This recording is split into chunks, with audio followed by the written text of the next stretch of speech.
Nicolas Bouzou est économiste, président du cabinet Asterès. Nicolas, bonjour. Bonjour Jean-Jacques.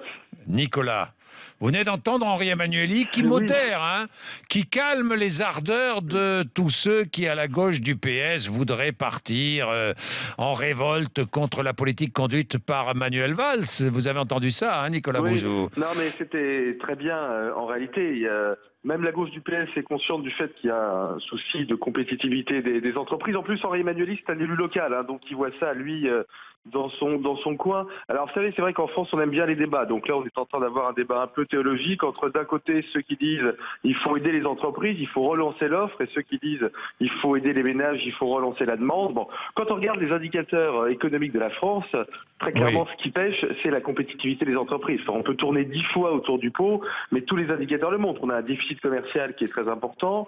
On voit qu'on a une consommation. Alors là, je ne suis pas d'accord avec Henri Emmanuelli. La consommation en France, elle continue d'augmenter, alors même que la production n'augmente pas. Ce qui veut dire que quand la consommation augmente, ça bénéficie à des industriels allemands, à des industriels chinois, Oui, coréens. mais alors je vous arrête, Nicolas Bouzou. Moi, je voudrais comprendre.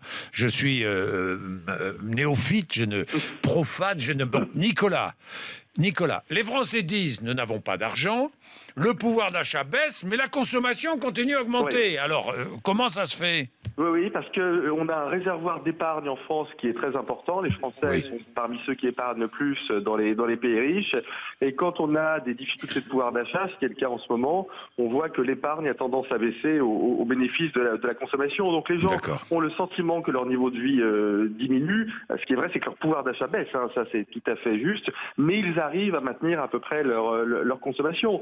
C'est très important en matière de politique économique, parce que ça veut dire que si demain vous appliquez un programme qui consiste à augmenter les dépenses sociales, à diminuer les impôts sur les plus faibles, ce que je peux comprendre pour des raisons politiques et pour des raisons sociales, attention, mais en revanche, ça n'aura pas d'effet économique, parce que ça ne viendra pas alimenter la production des entreprises françaises qui ne sont pas assez compétitives.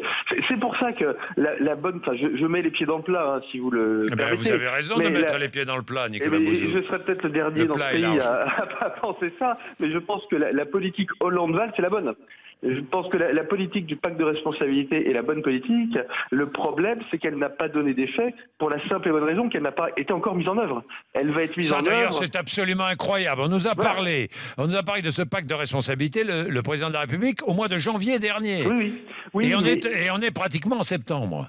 Oui, parce qu'elle sera mise en œuvre dans le cadre du budget 2015 qui va être annoncé dans ses détails à la fin du mois de septembre et qui sera mis en œuvre à partir de janvier. Donc on peut pas dire, j'entendais Benoît Hamon dire on a fait beaucoup pour les entreprises ces 2 dernières années. C'est absolument faux. Les entreprises ont subi des hausses d'impôts comme les ménages. Personne n'a été épargné dans ce pays par les hausses d'impôts et c'est ça en réalité qui a tué la croissance de ces 2 premières années qui ont été très néfastes du point de vue économique. On a un grand tournant depuis le début de l'année 2014, mais cette politique du pacte de responsabilité, elle n'a pas produit d'effet, mais pour une raison simple, c'est qu'elle n'a pas été encore mise en œuvre. Alors je comprends bien que c'est insupportable pour les auditeurs, je comprends tout à fait ça, mais en même temps, ça ne disqualifie pas cette politique, ça disqualifie le rythme, la façon de procéder du gouvernement, mais à mon avis, pas la politique en elle-même. Oui, pas la politique. Le gouvernement qui a pris 2 ans de retard pour mettre en place cette politique. Voilà. Où est la disqualification, Nicolas Bouzou? Absolument. Et ces 2 années ont été terribles à beaucoup de points de vue.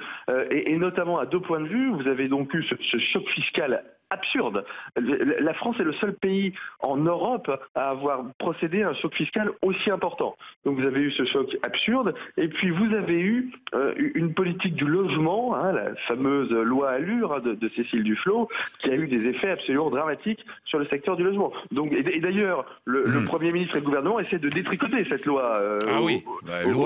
Loi stupide. Voilà, loi stupide. Donc on a eu 2 premières années qui ont été absolument dramatiques, et aujourd'hui on voit qu'on essaie de faire rentrer les choses dans l'ordre, mais enfin les dégâts, tout ça se paye en emploi, quoi. C'est ça qui est quand même absolument terrifiant.